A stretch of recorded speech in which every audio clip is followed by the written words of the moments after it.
Hi guys, Andy here. Christmas holidays are over. I hope you all had a great time. The indices start to move again, so let's have a look here at the NASDAQ. For the record, today is Tuesday, January 2nd. Time is around 5 p.m. GMT. So let's start in the weekly. My take on the Nasdaq is that we made a wave one high right here. We came down as a wave two, and now we are working on this wave three here in the higher degree. Now, this wave 3 is an impulse, so we should go there as 5 waves. And so this is also indicated here in green, a wave 1 up, wave 2 down, and then a 3, a 4, and a 5 should follow. So my primary scenario is bullish. However, there is also a possibility that we have kind of an expanded flat structure right here, and that would mean that the wave too low in the higher degree is not in yet. So what we would have then is, as indicated in red, that the structure down right here was just a wave A in 3, 1, 2, 3.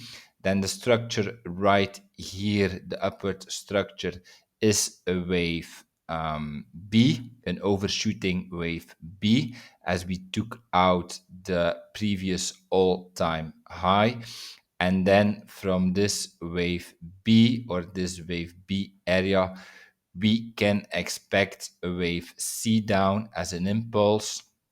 So if we take out the low right here, then it would mean we have an expanded flat. If we hold the low and end somewhere here, then we can still have a running flat.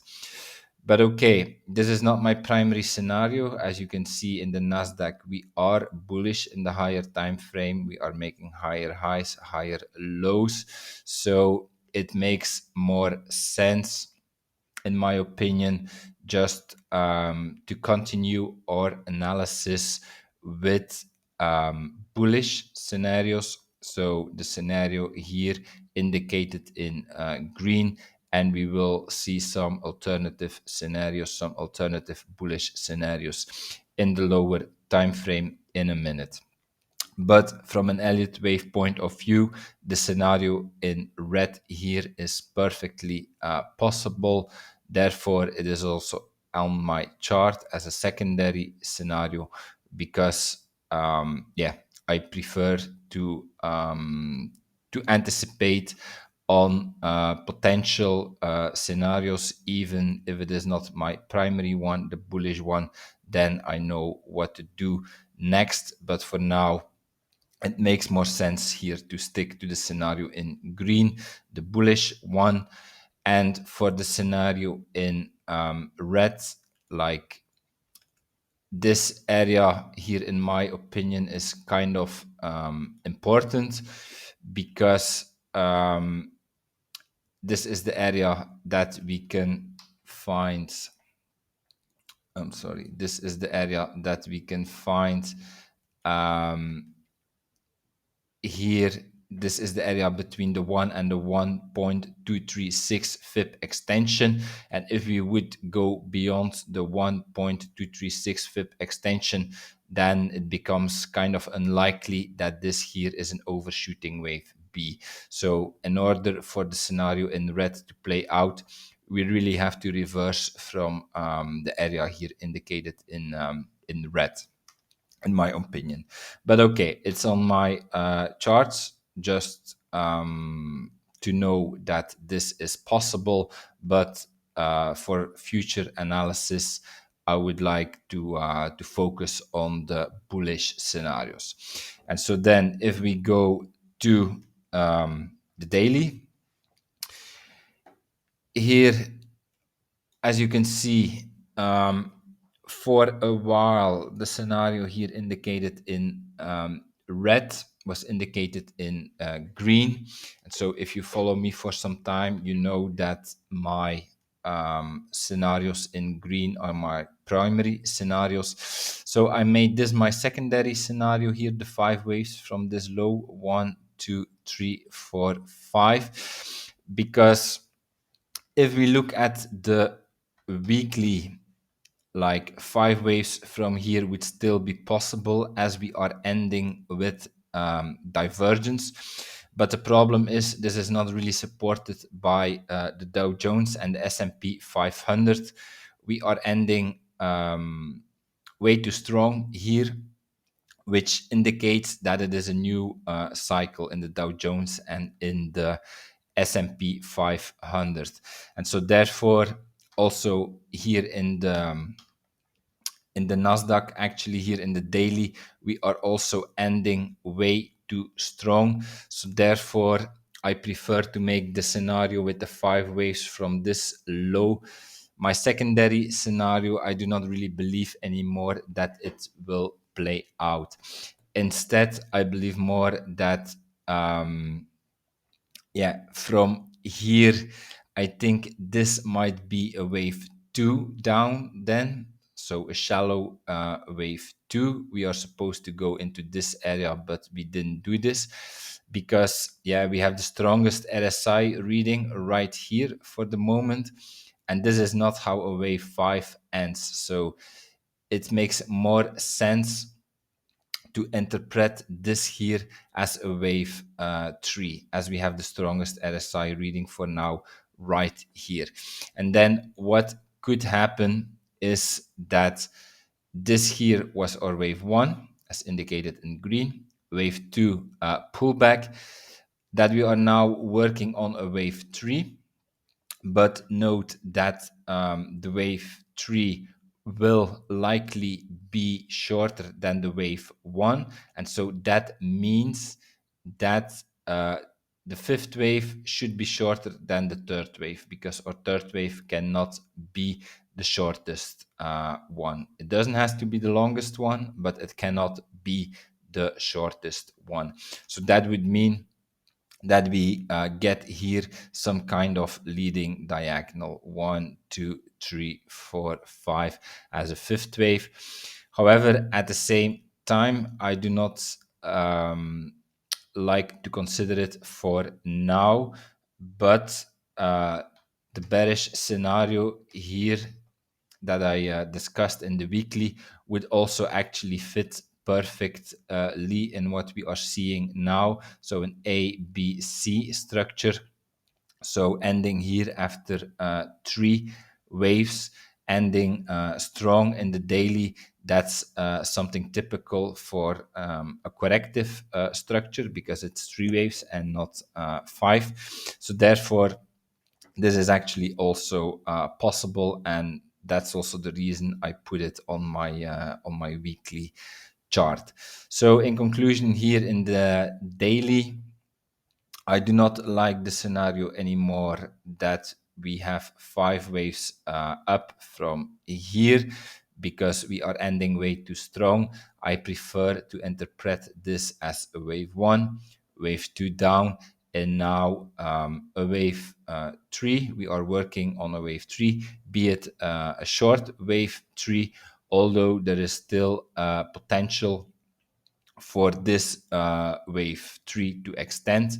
Then we could get something like, if this here is just the wave 1 of the wave 3, then it can become 1, 2, 3, 4, 5 way higher, and then our wave 3 is situated somewhere here. So that would be an extremely bullish scenario. But for now, I prefer just to interpret like the end of an impulse as the potential end of a wave 3. At the same time, this could just be the wave 1 of this wave 3. So keep that in mind.